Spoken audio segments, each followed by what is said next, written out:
Hello दोस्तों, आपके अपने YouTube चैनल गांव के अंधेरे में स्वागत है।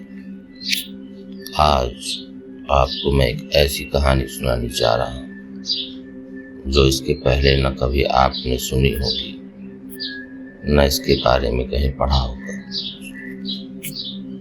तो चलिए बिना देरी किए शुरू करते हैं। रात का समय था। बादल ऐसे मंडरा रहे थे मानो जैसे किसी अनहोनी का संकेत दे रहे।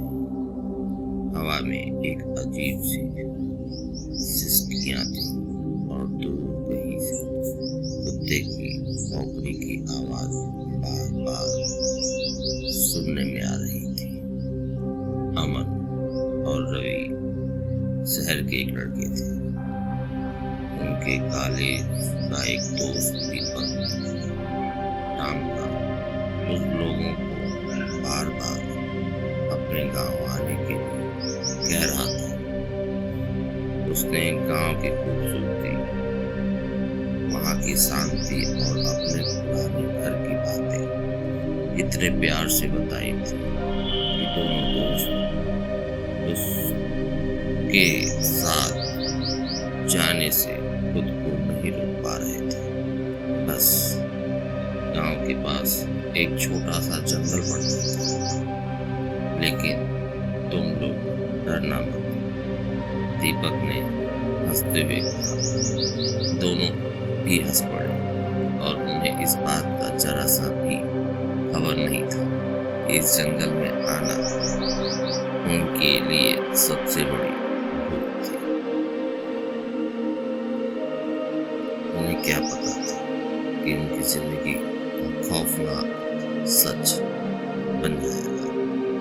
गांव की वो यात्रा शाम हो चुकी थी और बस उन लोगों को एक कच्ची सड़क पर उतार कर चली गई। चारों तरफ सन्नाटा था और जब उन लोगों ने अपना अपना मोबाइल निकाला तो उसमें नेटवर्क ही नहीं था। यार दीपक, ये कहा था बस स्टैंड से सीधा रास्ता है। अमन रवि ने चारों तरफ देखा। सामने एक काला घोड़ा चल पड़ा था। ऐसा लग रहा था जैसे कोई एक सावधान अपना शायद इसी से ऊपर जाना। हवा की झोंकों के साथ पेड़ की टहनियां हिलने और ऐसा लगा जैसे कोई उन लोगों खुशबुसाहट लेकर नाम ले रहा। अमन, किसी ने बुलाया क्या? पागल है क्या? चल जल्दी। दोनों ने कदम जंगल की ओर बढ़ा दिया, लेकिन उन लोगों को इस बात की खबर नहीं थी कि आगे उनके साथ क्या होने वाला है। जंगल में घुसते ही तापमान अचानक से ठंडा हो गया।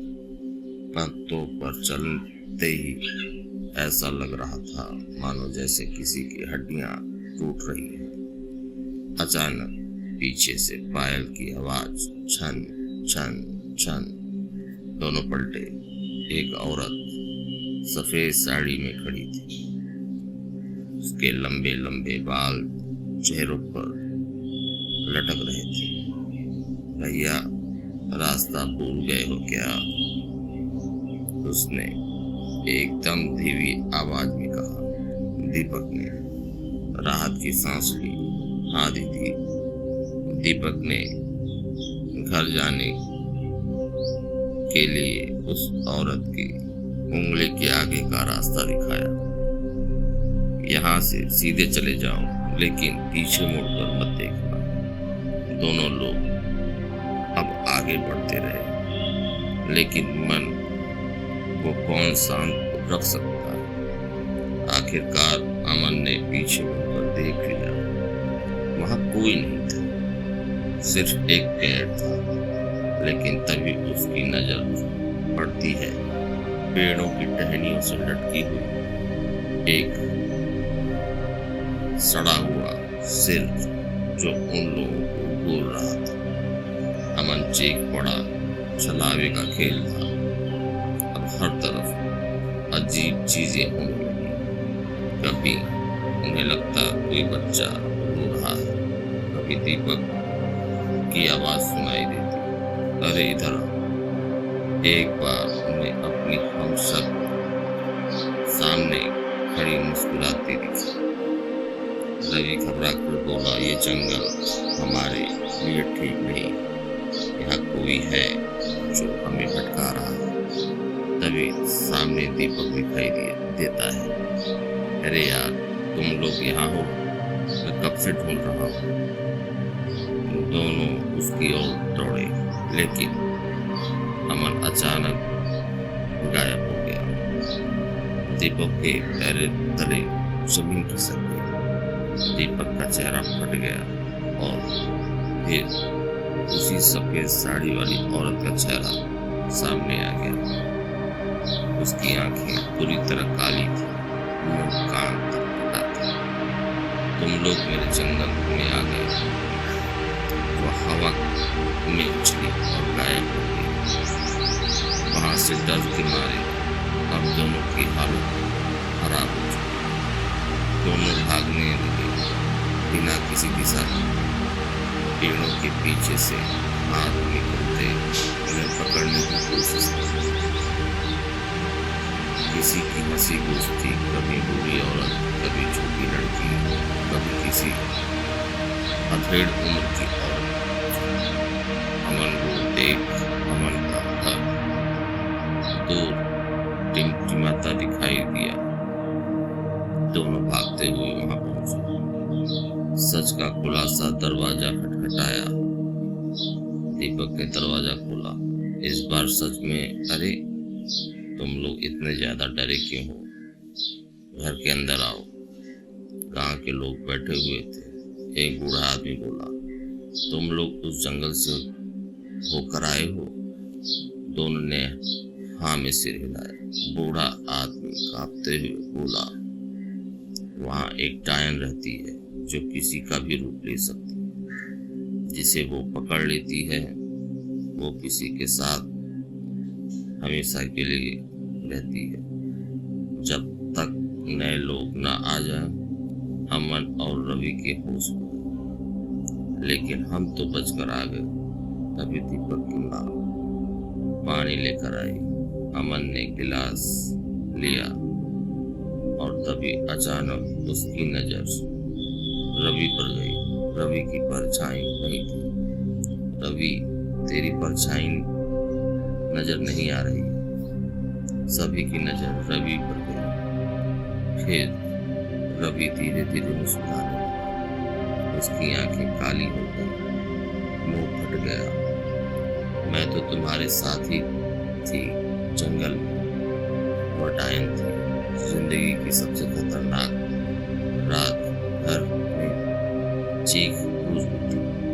डायन हवा में उड़ गई, छत से उल्टी होकर लटक गई। दीपक का पिता बोला, इससे बचने का सिर्फ एक ही तरीका है, इसे आग में बांधो वरना ये सबको मार देगी। अमन रोते हुए बोला, कैसे? बूढ़े आदमी ने उसे लोहे की कील और लाल धागा दिया।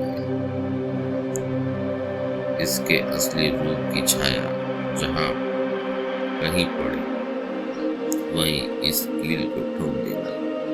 डायन हर समय अपना रूप बदल रही थी, कभी रवि, कभी दीपक, तो कभी दीपक की माँ। अमर रोने लगा, मैं कैसे पहचानूं?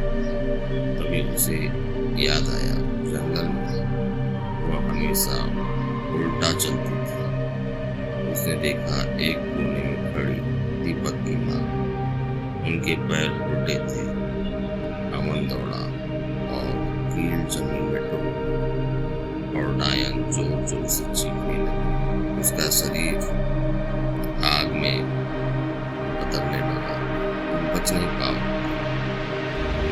शाम और फिर हर रात अंत या सुबह हुई, जंगल शांत था। अमन अकेला बैठा था। दीपक ने रवि से पूछा। अमन ने रोते हुए सब बताया। सब कुछ खत्म हो चुका था। अमन गांव छोड़कर शहर वापस आ गया, लेकिन एक रात उसने शीशे में देखा, उसकी परछाई नहीं थी। पीछे से वही पायल की आवाज आने लगी, और वही आवाज, और मैं तो तुम्हारे साथ ही आई थी। दरअसल अभी तक अमन का डर खत्म नहीं हुआ था। आपको ये कहानी अगर पसंद आई तो चैनल को सब्सक्राइब जरूर कीजिएगा।